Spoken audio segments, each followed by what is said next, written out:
Hello friends, नमस्कार, सुप्रभात।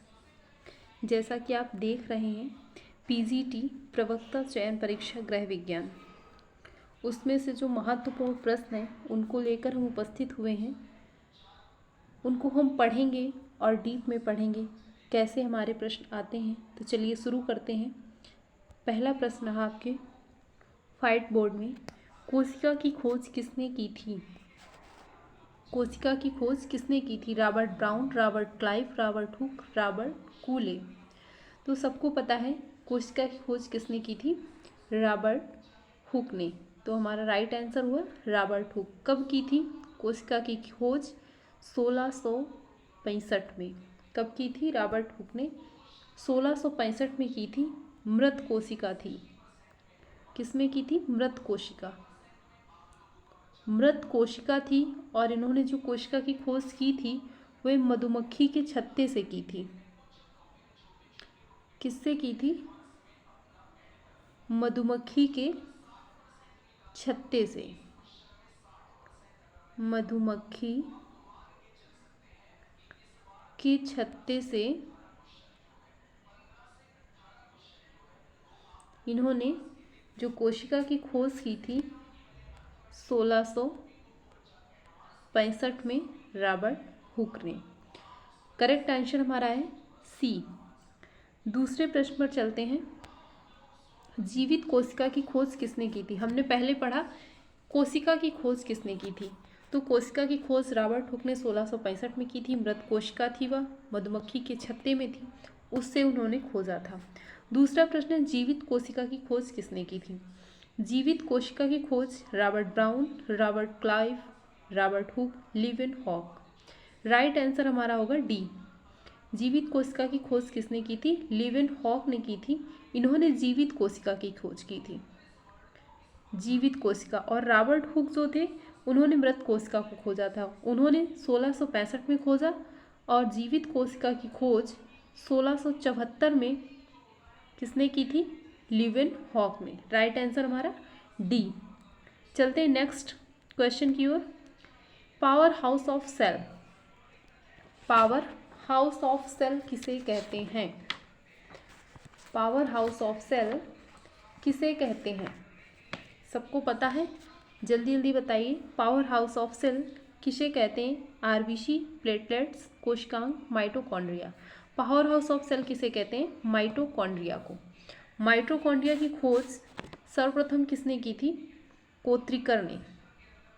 Mitochondria की जो खोज थी ये कोत्रिकर ने की थी 1880 में। 1880 में की थी। किसने? कोत्रिकर ने 1880 में खोज की थी। फिर 1890 में अल्टमैन, एक वैज्ञानिक थे, अल्टमैन थे। उन्होंने बायोप्लाज्म नाम दिया था। क्या नाम दिया था? बायोप्लाज्म नाम दिया था 1890 में अल्टमैन ने। ठीक। फिर इसमें क्या हुआ और इसके आगे थोड़ा सा जानते हैं। थोड़ा सा और इसके आगे जान लेते हैं। फिर 1897 में सी बेंदा एक वैज्ञानिक थे। इन्होंने माइटोकॉन्ड्रिया नाम दिया था। माइटोकॉन्ड्रिया। क्या नाम दिया था? माइटोकॉन्ड्रिया। किसने? सी बेंदा ने।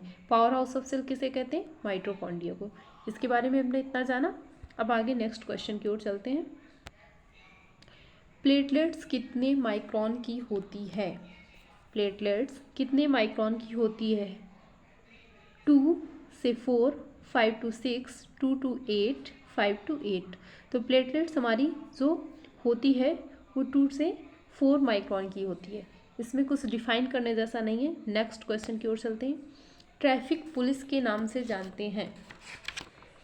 ट्रैफिक पुलिस के नाम से जानते हैं। किसको जानते हैं? गोल्जी बॉडी, राइबोसोम, कोशिकांग, माइटोकॉन्ड्रिया। तो हम किसको जानते हैं? गोल्जी बॉडीज़ को। किसको? गोल्जी बॉडीज़ को। इसका राइट आंसर ए है। गॉल्जी बॉडी को हम ट्रैफिक पुलिस के नाम से जानते हैं। इसकी खोज कब की थी और किसने की थी?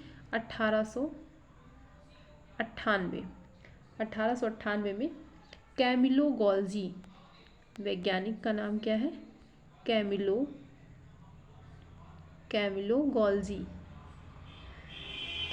गॉल्जी जो थे 1898 में इन्होंने गॉल्जी बॉडी की खोज की थी और इसको क्या कहा जाता है? ट्रैफिक पुलिस के नाम से हम जानते हैं। इसका मुख्य कार्य क्या होता है? विभिन्न पदार्थों, मुख्य रूप से एंजाइम का श्रावण करना होता है। किसका?